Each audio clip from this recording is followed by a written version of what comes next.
네, 데이터 판매 기업으로 등록되어 있는 부동산 114의 남형규 팀장입니다. 잘 부탁드리겠습니다. 저는 오늘 간단하게 저희 회사 소개를 하고요. 회사에서 보유하고 있는 데이터 상품 서비스 관련된 내용을 전달해 드리려고 합니다. 부동산 114는 1999년도에 설립이 되었는데요. 여러분들이 인터넷상에서 부동산 관련된 매매나 전세, 월세 매물들 검색하시면 매물 목록들이 쫙 올라오시죠. 그런 전체적인 플랫폼의 매물들을 등록하고 관리하는 업무를 하는 빅데이터를 관리하고 등록하는 플랫폼 회사로 보시면 되고요. 저희 플랫폼 사업본부의 아래쪽에 있는 중개 채널팀에서 전국에 약 12,000개 정도의 공인중개 회원분들을 모집하고 관리하고 있습니다. 그래서 그 회원분들 중에서 약 4,000개 정도의 이제 시세 모니터를 제공해 주시는 회원분들이 있고요. 그분들이 올려주신 데이터를 왼쪽에 있는 빅데이터 연구소 쪽에서 검증하고 정제해서 저희 플랫폼에다 올려주는 부동산 종합 플랫폼 서비스를 하는 회사로 생각하시면 되겠습니다. 저희가 방금 말씀드렸던 데이터 중에서 가장 중요한 가격이죠. 가격 관련된 내용을 좀 표로 좀 만들어 봤는데요.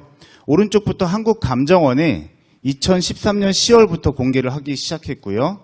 국토부에선 실거래가를 2006년 2월부터, KB에선 2004년 1월부터 공개를 하고 있는데요. 부동산 114에서는 훨씬 앞서서 2000년 1월부터 공개를 하고 있고요. 업계에서 최초, 최다, 장기, 시계열 누적 데이터를 보유하고 있는 회사입니다.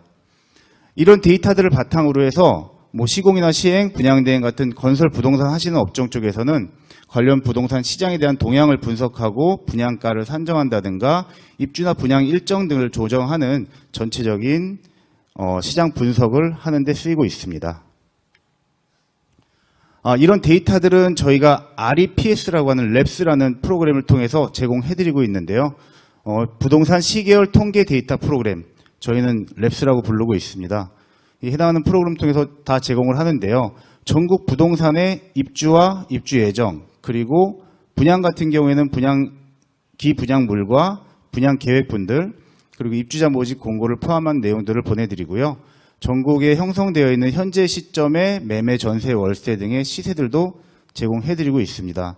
그리고 이 랩스라는 프로그램에서는 단순히 열람만 하실 수 있는 게 아니라 전체적인 데이터들을 직접 다운로드 받으셔갖고 유저들 편의에 맞춰서 복사나 가공, 편집이 가능한 장점이 있습니다. 랩스는 2006년도에 처음 만들어졌고요.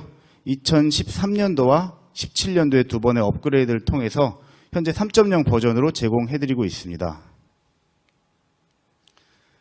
말씀드린 것처럼 랩스는 프로그램 형태로 제공을 해드리고 있고요. 1년에 500만 원 부가세 별도 총 550만 원의 한 개 아이디를 제공해드리고요. 그 한 개 아이디는 총 5대 PC에 이용 가능하십니다.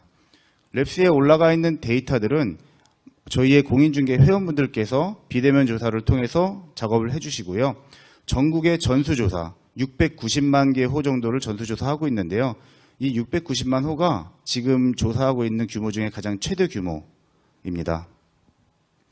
그리고 시세를 올려주시면 저희 리서치 센터 쪽에서 전주 대비 같은 경우에는 플러스 마이너스 2%, 전월 대비 같은 경우에는 플러스 마이너스 10%의 변동선을 설정을 하고요. 그것을 초과하거나 미달하는 경우에는 빅데이터 연구소 쪽에서 다시 시세 점검을 하고요. 그 외에도 한국감정원에서 올려주는 시세와 KB 쪽에서 조사하는 시세들을 격월로 모니터링하는 시스템을 운영하고 있습니다. 이제 랩스의 주요 데이터 내용들인데요. 주거용 같은 경우에는 분양 계획 같은 경우에 예정부터 분양 계약까지, 즉 지역, 지구, 건설사별 분양 계획, 그리고 분양권 같은 경우에는 분양가나 중도금 일정 금액, 프리미엄 등이 포함된 모든 정보들을 월간으로 제공하고 있고요. 기본 아파트 같은 경우에는 입주부터 멸실단지의 정보까지 각 단계별로 다 제공을 하고 있습니다. 그래서 유형이나 지역, 규모나 면적 등의 아파트 기본 정보들까지도 제공을 해드리고 있고요. 시세 같은 경우에는 매주 조사해서 올려드리고 있습니다. 재건축도 재건축 추진위가 구성되는 순간부터 멸실 단계까지 각 단계별로 제공을 해드리고 있고요. 그 외에도 재개발이나 광역 재개발, 오피스텔, 도시형 생활주택, 상가, 상권 등 부동산 관련된 다양한 정보들을 한 프로그램에서 제공을 해드리고 있습니다. 요거는 저희 랩스를 사용하고 계신 주요 업종들, 업체들 지금 나열해 본 건데요. 기본적으로 건설, 그 다음에 부동산 관련 업종을 하시는 공공이나 금융, 기타 업종들에서 랩스를 활용해서 업무 편의성을 굉장히 효율적으로 잘 쓰고 계십니다.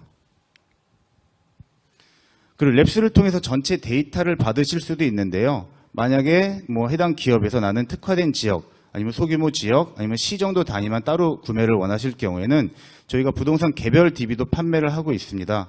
그래서 개별 DB 관련된 내용은 이 앞에 8번 부스에서 부동산 114가 대기하고 있으니까 언제든 오셔서 문의 주셔도 되고요.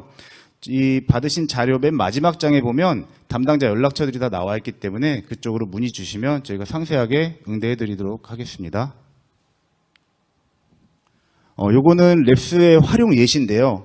잠깐 말씀드린 것처럼 시공이나 시행, 그다음 분양대행사 쪽에서는 해당하는 사이트가 속한 시군구나 읍면동에 대한 단지 정보를 파악하게 됩니다. 그래서 지금 분양을 계획하고 있는 단지 규모라든가 평형대가 해당하는 지역에서 적정한지, 분양가는 어느 정도 책정이 되어 있고 현재 거래되고 있는 시세나 실거래가는 어떻게 되어 있는지를 전부 다 조사할 수 있는 시스템을 가지고 활용을 하고 있고요. 기타 광고나 마케팅 업체에서도 동일하게 입주 물량이나 분양 예정 물량을 가지고 파악을 해서 활용을 하고 있습니다. 오늘 가장 중요한 데이터 바우처 사용 관련된 내용인데요. 저희가 갖고 있는 데이터들은 말씀드린 것처럼 전국에서 최대 규모, 그리고 매주 업데이트되고 검증되는 신뢰성 있는 적시성 있는 데이터를 보유하고 있는 만큼 또 많이 구매를 해주시리라 믿고 있는데요. 저희 550만 원짜리 랩스를 기준으로 했을 때 총 사업비를 730만 원 정도로 책정을 하고요. 정부에서 75%, 민간 부담금이 25%가 빠지게 됩니다. 그럼 75%는 지원을 100% 다 받으시는 거고요. 중소기업 같은 경우에는 민간 부담금인 약 180만 원 정도 금액에서 36만 원은 현금으로 보유를 하셔야 되는 거고, 나머지 146만 원 정도는 원래 기업에서 지급하시던 급여, 인건비 형태로 대체나 충당이 가능하기 때문에 실제로 550만 원짜리 랩스를 사용하실 때 들어가는 중소기업의 부담금은 36만 원 정도로 이해를 하시면 되고요. 그 외에 1인 창조기업이나 소상공인 같은 경우에는 해당하는 민간 부담금조차도 전부 다 현물 인건비로 대체가 가능하시기 때문에 실제 들어가는 비용 없이 사용하실 수 있는 장점이 있습니다. 이상으로 부동산 114의 간단한 소개와 보유 데이터 관련돼서 말씀드렸고요. 이 다음 장에 있는 연락처로 연락 주시면 언제든 문의 주신 대로 응대하도록 하고요. 오늘은 8번 부스에서 대기하고 있다가 계속 안내해 드릴 수 있도록 하겠습니다. 감사합니다.